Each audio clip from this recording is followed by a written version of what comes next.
आखिर ये क्या चीज है?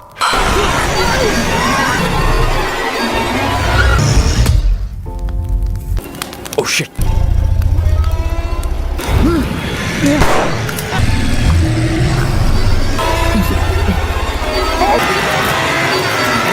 दोस्तों जरा सोचो, तुम्हें एक ऐसी आइलैंड पर भेजा जाए जहां पर तुम अपने ही वर्जन के ज़ॉम्बीज़ के साथ मुकाबला करना पड़े, और उससे भी बुरा ये कि अगर तुम उस आइलैंड पर 3 दिन से ज्यादा जिंदा रहो तो तुम भी उन्हीं की तरह एक बीस्ट में तब्दील हो जाओ। कुछ ऐसा ही है आज की कहानी हमारी, जहां पर हर 3 दिन बाद आइलैंड पर एक नई साइकिल शो होती है। कहानी की शुरुआत में हम बार में चेस को देखते हैं, जो एक गुस्से वाला और जज्बाती इंसान है। वो एक गैंग के साथ एक गेम खेलने में कुछ पैसा लगाता है। दूसरे लोग ये सोचकर खुश होते हैं कि चेस ने काफी ज्यादा पी रखी है, लेकिन फिर भी वो बाजी जीत जाता है और तभी गैंग वाले उसे पकड़ लेते हैं और उनके बीच फाइट शुरू होती है। चेस सबको मारने में कामयाब होता है, लेकिन तभी एक लंबा बार का सिक्योरिटी गार्ड आकर चेस को मौका मारकर गिरा देता है और बार से बाहर निकाल लेता है। चेस गुस्से में रोड के किनारे के पास बैठ जाता है, लेकिन तभी एक कार उसके पास आकर रुक जाती है और कार से एक लड़की निकलती है जिसका नाम एडिसन है, जो चेस की पुरानी रोमांटिक इंटरेस्ट थी। वो चेस से कहती है, कार में बैठो, तुम्हारे लिए एक काम है। चेस के अलावा कोई और ऑप्शन नहीं होता। वो एडिसन के साथ चली जाती है, जहां पर एडिसन उसे बताती है कि वो एक मिशन पर है जिसमें चेस की एक्सपर्टीज की जरूरत है। एडिसन उसे बताती है कि वो एक पावरफुल सीईओ की बेटी को नॉर्दर्न कनाडा के एक रिसर्च फैसिलिटी से बचाने का काम कर रही है। वो चेस को एक चेक भी देती है और उसकी आंखों में चमक ये दिखाती है कि वो पहले ही ये ऑफर एक्सेप्ट कर चुका है। चेस को अपनी टीम में शामिल करने के बाद एडिसन दूसरे लोगों को भी अपनी टीम में शामिल करने के लिए जाती है। जब वो रस के पास जाती है उसे अपनी टीम में शामिल करने के लिए, तो शुरुआत में रस टीम को ज्वाइन करने के लिए मना करता है, लेकिन बाद में रस इस मिशन पर जाने के लिए राजी हो जाता है। इसके बाद हम डेक्स, कोल्ट और टैग को देखते हैं जो इस टीम में शामिल होते हैं। उसके बाद सब एक प्राइवेट एयरपोर्ट में जाते हैं, जहां पर एडिसन आकर अपना प्लान समझाती है, जिसमें वो प्रपोज करती है कि वे टीम्स में डिवाइड होकर काम करें। फर्स्ट टीम में खुद एडिसन, चेस और डेक्स होंगे और दूसरी टीम में टैग, कोल्ट और रूस। पहली टीम अपने टारगेट के सस्पेक्टेड लोकेशन पर उतरकर मिशन शुरू करती है, जहां वे जंगलों के बीच से गुजरकर अपनी टारगेट एरिया में जा रहे होते हैं। तभी हम दूसरी टीम को भी देखते हैं, जिसे रस गाइड कर रहा होता है। अचानक एडिसन को रास्ते में कुछ महसूस होता है। जब वो नजदीक जाकर देखता है तो उसे एक मरा हुआ इंसान मिलता है। जब एडिसन उसका कार्ड देखता है तो वो TSL लैबोरेटरीज का डॉक्टर होता है, जिसे बेरहमी से मारा गया था। फिर भी एडिसन सबको ऑर्डर देता है आगे बढ़ने के लिए। जब डेक्स मरे हुए आदमी की तहकीकात करता है तो उसे मरे हुए आदमी से एक वॉच मिलती है। पूरी टीम जंगल की गहराइयों में धीरे धीरे रिसर्च सेंटर की तरफ अपना सफर शुरू करती है। सफर के दौरान रस एक दरिया के पास पहुंचता है, जहां पर उसे एक रस्सी बंधी हुई मिलती है। जब कोल्ट उससे पूछता है, सब कुछ ठीक है ना,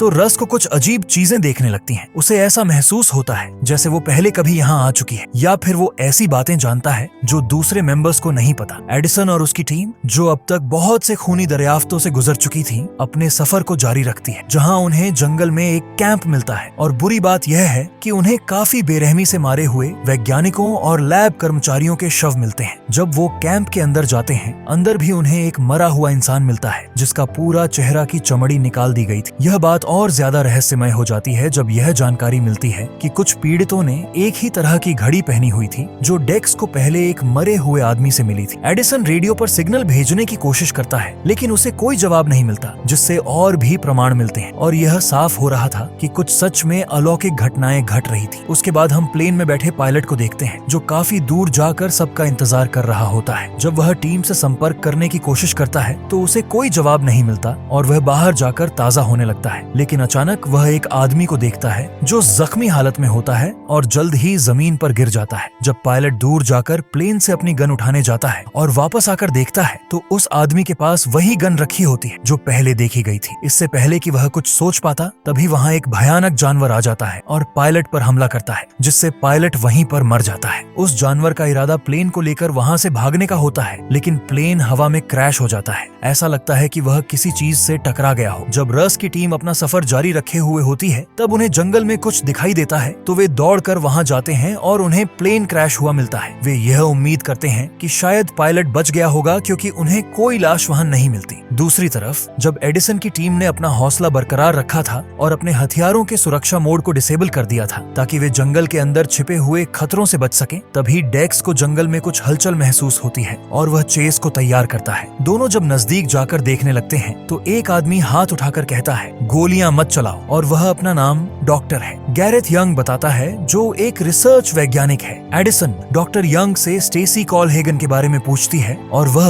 उसे केसी के पास ले जाता है, जो दुर्भाग्य से किसी अजीब जानवर के हाथ मारा गया था। स्टेसी को ढूंढने के बाद उनका मिशन अब यह था कि वे उसकी लाश को उसके पिता के पास वापस ले जाएं। लेकिन उनके प्लान्स तब बदल जाते हैं जब उनका पिकअप हेलीकॉप्टर क्रैश हो जाता है, जिससे वे लोग फंस जाते हैं। कंफ्यूजन और पैनिक उन पर छाने लगती है और चेस के दिमाग में रस के बारे में शक पलने लगता है। हकीकत यह थी कि चेस और रस का पुराना ताल्लुक था और दोनों ने काफी जॉब्स एक साथ की थी, मगर उनका आखिरी काम बेकार हो गया, जिसकी वजह से चेस को उस इंसिडेंट का याद नहीं रहता। वह शक करता है कि शायद रस का इस एमनीजिया से कोई ताल्लुक हो। जब एडिसन की टीम अपनी मुश्किल हालत पर सोच रही होती है तो रस की टीम को जंगल के अंधेरे में कुछ महसूस होता है और तभी कोई चीज टैग को पकड़कर खींचने लगती है। रस उसका पीछा करता है उसे बचाने के लिए और एक जगह पर टैग जाकर रुक जाता है। जब वह देखता है तो उसे एक इंसान से ज्यादा ताकतवर जानवर दिखाई देता है, लेकिन रस वहां आकर उसे गोली मार देता है। लेकिन तभी कोल्ट पर उसकी शक्ल जैसा देखने वाला एक दरिंदा उस पर हमला करके उसे मार देता है। उस रात जब डेक्स को अपनी डायरी इस आइलैंड पर मिलती है, शक में वह पहले समझता है कि यह किसी और का हो सकता है, लेकिन जब उसकी हैंड राइटिंग से मिलती जुलती लिखाई देखता है तो उसका हौसला टूट जाता है। डायरी में ऐसी एंट्रीज हैं जो उसने कभी नहीं लिखी थी, जो ऑलरेडी पुरअसरार और खौफनाक हालात को और भी गहरा बना देती हैं। डॉक्टर यंग यह मशवरा देता है कि हो सकता है यह डायरी उन्हें आइलैंड के छुपे हुए राज्य को समझने में मदद दे, लेकिन तकदीर ने उनके लिए कुछ और ज्यादा मुश्किल और पुरअसरार राज्य रखे थे। अगली सुबह को जब डेक्स बाहर स्टेसी की बॉडी के पास जाता है तो उसे सिर्फ उसका कार्ड मिलता है, बॉडी नहीं, और वह देखता है कि स्टेसी जिंदा एक ट्री के पीछे बैठी होती है। डेक्स सबको बुलाता है, सब देखकर काफी हैरान होते हैं और डॉक्टर कहता है यह इम्पॉसिबल है। स्टेसी बताती है कि वह कुछ दिन पहले आइलैंड पर आई थी और जल्द ही उसने महसूस किया कि कुछ बुरा हो रहा था। वह बताती है कि कैसे लोग बीमार होने लगे थे और वायलेंट हो गए थे, जिससे एक खौफनाक किस्म का कत्ल का सिलसिला शुरू हो गया। स्टेसी किसी तरह से बचकर और जिंदा रहकर निकली, लेकिन दूसरे लोग इतनी किस्मत के मालिक नहीं थे। इस दौरान डॉक्टर यंग दूसरी डायरी को देखकर इस पुरअसरार स्थिति को समझने की कोशिश करता है और अपनी हैरानी के लिए वह पाता है कि आइलैंड के आसपास एक किस्म का वर्म होल घूम रहा है। डॉक्टर यंग के मुताबिक आइलैंड पर वक्त का चलने का तरीका बिल्कुल अलग है। हर 72 घंटों बाद वक्त दोबारा रिसेट हो जाता है। हर 72 घंटों बाद एक नई version of Dex, Edison, Chase, Russ और दूसरे लोग आइलैंड पर आ जाते हैं, जो अपनी पुरानी यादों से अनजान होते हैं और एक अनजाने लूप में फंस जाते हैं। यह भी बताता है कि कैसे स्टेसी जिंदा है। वह उन अलग अलग वर्जन्स का हिस्सा है जो आइलैंड पर विभिन्न साइकिल्स में आए थे। डायरी एक बहुत दर्दनाक हकीकत को भी समझाती है। अगर कोई 3 दिन तक जिंदा रह जाता है तो आइलैंड खुद एक तब्दीली ट्रिगर कर देता है और वह इंसान एक खौफनाक और वायलेंट बीस्ट में बदल जाता है। हैरानी की बात यह है कि डायरी में एक उम्मीद की किरण भी मिलती है, जो कहती है कि इन बीस्ट्स को सिर्फ उनके सिर पर हमला करके ही मार सकते हैं।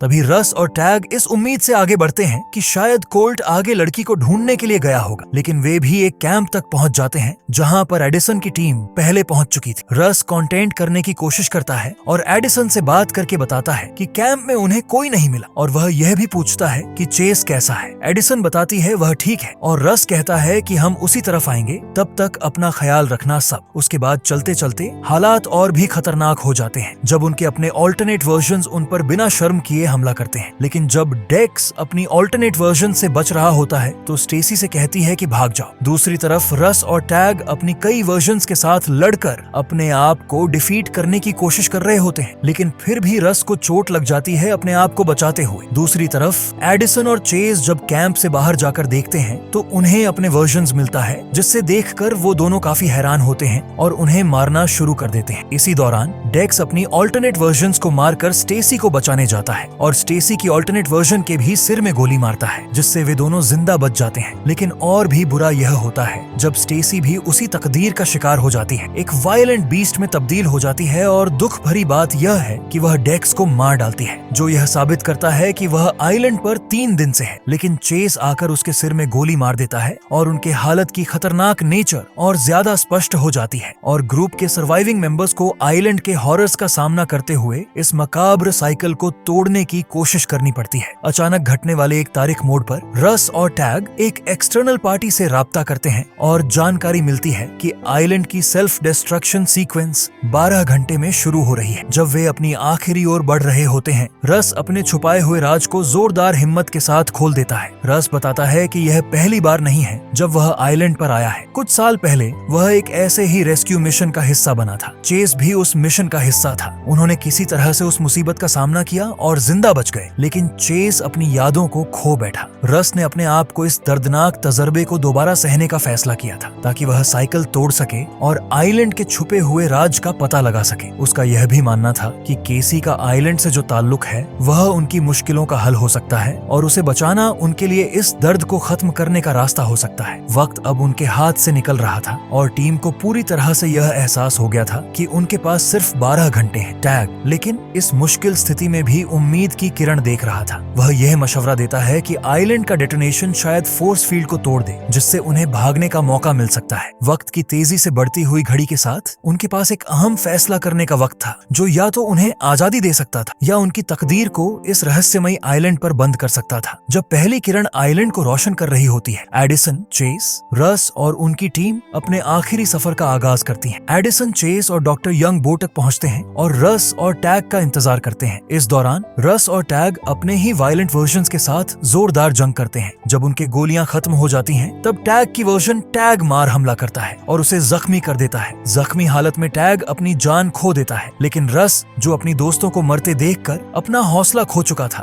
तभी उसका एक वर्जन उस पर बंदूक पॉइंट करके उसे मारने ही वाला होता है। तब चेस वक्त पर रस को बचाने के लिए पहुंच जाता है। बदकिस्मती से रस को किसी और वर्जन से जख्म लग जाता है। दूसरी तरफ आइलैंड भी तबाह होना शुरू होता है, तो दर्द से रस चेस से गुजारिश करता है कि वह उसे छोड़ दे और खुद को बचाए। मजबूरन चेस रस को पीछे छोड़कर बाकी टीम के पास दौड़ते हुए जाता है। इस दौरान डॉक्टर यंग भी आइलैंड की असर से बाज नहीं आता और एडिसन पर हमला करने लग जाता है बोट पर चेस दौड़ते हुए बोट का रस्सी पकड़ लेता है। कुछ समय बाद डॉक्टर यंग की तबीयत खराब होने लगती है, क्योंकि वह 3 दिन से ज्यादा इस आइलैंड पर रह चुका है। इस वजह से वह इंसान से एक बीस्ट वर्जन में तब्दील हो जाता है और एडिसन पर हमला करता है। एडिसन अपनी आप को बचाने की कोशिश करती है, मगर वक्त पर उसे रोकने के लिए चेस आता है और एडिसन को डॉक्टर यंग के हमले से बचाता है। फिर भी यंग इन दोनों से काफी ताकतवर होता है। जब वह एडिसन को पकड़कर उसकी आंखें निकालने ही वाला होता है, तभी आइलैंड से रस गोली चलाकर डॉक्टर यंग को मार देता है। जैसे ही सेल्फ डिस्ट्रक्ट सीक्वेंस शुरू होता है, चेस और एडिसन पानी में गिर जाते हैं। बदकिस्मती से चेस फिर से अपनी यादों को खो देता है। एक बहुत दुख भरे फैसले में एडिसन चेस को पीछे छोड़ देती है और शोर तक तैर कर पहुंचती है। बाद में एक गुजरने वाली बोट चेस को देखती है और उसे बचाती है। फिल्म के आखिरी मंजर में एडिसन चेस से मिलती है और उसे दोबारा मिशन में शामिल होने के लिए कन्विंस करती है ताकि वह दोबारा केसी को बचाए। यह स्ट्रगल और रेजिलियंस का सफर अब खत्म नहीं हुआ, क्योंकि ऐसा लगता है कि फिर से एक नई साइकिल शुरू हो गई है और यहीं पर ये फिल्म खत्म होती है। अगर आपको ये स्टोरी अच्छी लगी हो तो वीडियो को लाइक करें और चैनल को सब्सक्राइब करें। मैं मिलता हूँ आपसे किसी और वीडियो में, तब तक के लिए अपना ख्याल रखें। बाय।